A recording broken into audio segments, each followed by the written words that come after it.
Nos anos 80, 90 e 2000, quase toda empresa que respirava tecnologia quis criar o console definitivo. Mas entre as grandes que fizeram história, existiram máquinas que fracassaram. Algumas máquinas tão particularmente ruins que nem os colecionadores mais dedicados ousaram sequer pôr suas mãos neles. E é sobre eles que falaremos nesse vídeo, quase que abrindo o túmulo dos coitados. Então já deixa o like, se inscreve no canal e vem comigo se aventurar pelo limbo dos projetos fracassados dessa indústria que tanto odiamos amar.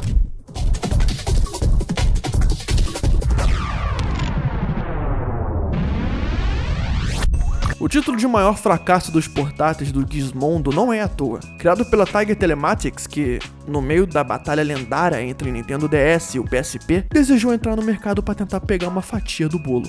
Inicialmente a Tiger não queria criar um console. A ideia original era criar um dispositivo de rastreamento de crianças via GPS. E qual seria a melhor forma de fazer com que as crianças sempre andassem com seu dispositivo no bolso? Um console portátil. Foi então que em 2003 a empresa lança seu site e começa a mostrar conceitos sobre o videogame em algumas feiras da Europa. E depois de 2 anos de desenvolvimento, chegamos ao ano de 2005, ano de lançamento do Gizmondo. E é aí que começa a ficar estranho, pois como marketing do videogame, a Tiger Telematics começou a gastar rios e rios de dinheiro. Foi dada uma grande festa em Londres que contou com vários cantores famosos, incluindo o Sting. Se você não conhece esse mano, Sting é o nome artístico de Gordon Matthew. É o fucking vocalista do The Police, cara. É muito dinheiro envolvido. Estima-se que os gastos tenham sido papo de 2 milhões de libras. Convertidos em valores reais pro nosso real atual, foi papo de mais de 14 milhões de reais gastos só nessa festa. E ainda tem mais. Era comum que no estacionamento da empresa fosse encontrado carros de altíssimo valor. Estamos falando de Ferraris, Rolls Royce, McLarens e por aí vai. Lembrando, pessoal, estamos falando de uma empresa nova, que nunca tinha lançado nada no mercado. Se você tá desconfiado, parabéns, você tá certo. Que existem muitos outros problemas, e se vocês quiserem que eu fale mais a fundo sobre a Tiger Telematics aqui no canal, deixa nos comentários. Como esse é um vídeo compilado, eu não vou me estender muito, dá pra fazer um vídeo só sobre essa empresa. Saindo dos bastidores, o Gizmondo finalmente é lançado, sendo o lançamento feito em 3 países. Reino Unido, Inglaterra, Suécia e Estados Unidos. E também era vendido em sites oficiais. E essas eram as suas especificações técnicas. O Gizmondo contava com uma tela de 2.8 polegadas, uma resolução de 320 por 240, um processador Samsung ARM9 de 400 MHz, uma Nvidia GeForce 3D 4500, 1.2 MB de VRAM, 128 MB de RAM, 16 bits DDR e uma ROM de 64 MB. O console contava com Bluetooth e, obviamente, o GPS e algumas capacidades de telefone celular. Tudo isso para uma venda catastrófica, irmão. Os caras prometeram a versão widescreen antes do lançamento oficial e olha que legal, ninguém comprou essa bosta, porque ficaram esperando a versão wide. Os caras fizeram festa na Europa como marketing, mas e nos Estados Unidos?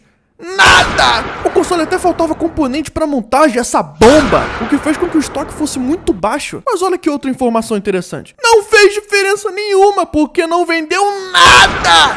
E mesmo assim, os executivos da Tiger Telematics ganhavam um salário absurdo para uma empresa miserável. Para todos que estão assistindo que ficaram com uma pulga atrás da orelha mais cedo, o prato principal. Um dos executivos da empresa, o Stephen Erickson, bate o carro em 2006 e é preso por isso. Com isso, é descoberto que ele tinha ligações com a máfia sueca. Pois é, o cara é ganso, filho. O Gizmondo teve um prejuízo de 189 milhões de libras, papo de 1 bilhão e 300 milhões de reais.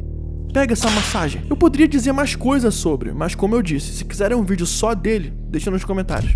We're introducing a new product here, which is we call Cosmos. It's the first consumer product of any kind to utilize holographic displays, which are 3-dimensional light images that are created inside this box here. O Atari Cosmos é um console semi-portátil que infelizmente não passou da fase de protótipo. O aparelho utilizava cartuchos como mídia e transmitia imagens em pseudo 3D, através de algo parecido com hologramas. O funcionamento dele que é a parte interessante. O console envia a imagem dos jogos em cartão holográfico que acompanhava cada jogo. É um overlay holográfico. E para um console feito no final da década de 70, funcionava incrivelmente bem. Eu tô exibindo agora um vídeo da possível segunda versão funcional preservada do Atari Cosmos jogando Space Invaders. Lembrando que possivelmente só existem 2 deles no mundo. O primeiro tá preservado.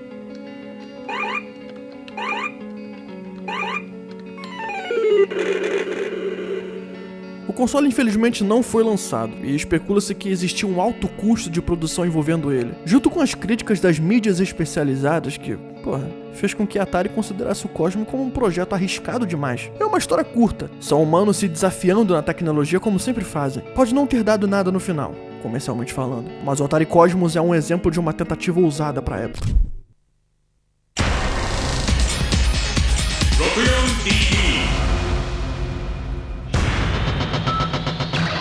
今までにない新しい遊びを次々と提案している任天堂64。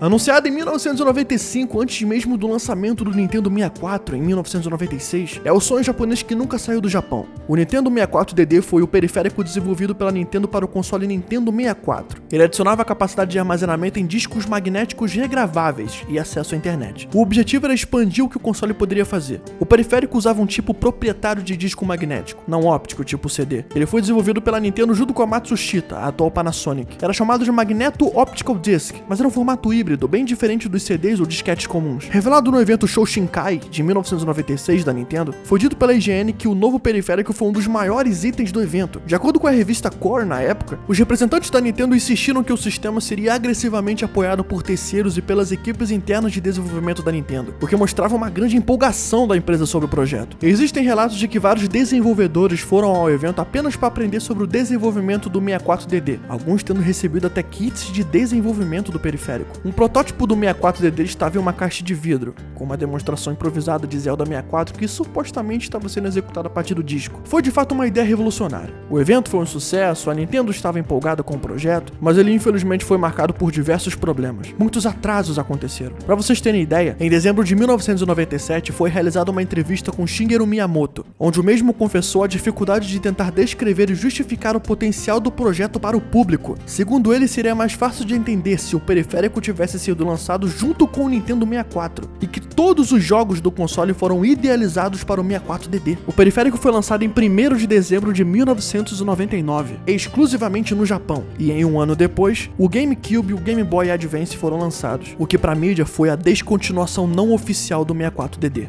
A Nintendo foi brutal com a descontinuação do 64DD. Eles simplesmente excluíram o periférico da existência, e na minha opinião, o GameCube foi a ambição da Nintendo com o 64 aplicada em outro projeto. Em outubro de 2000, a Nintendo anuncia a descontinuação iminente do 64DD, sendo descontinuada em fevereiro de 2001, marcando o fim de um projeto ambicioso que de longe saiu do jeito que a Nintendo queria. Os 60 jogos anunciados para o 64DD foram lançados em cartuchos para o console normal, outros completamente cancelados e alguns portados para outro console, o Nintendo GameCube. Porque parece que o GameCube soa como um plano de contenção da Nintendo pelo fracasso da versão idealizada do Nintendo 64. Eu sei lá, talvez seja coisa da minha cabeça. Enfim, aqui a gente finaliza o vídeo.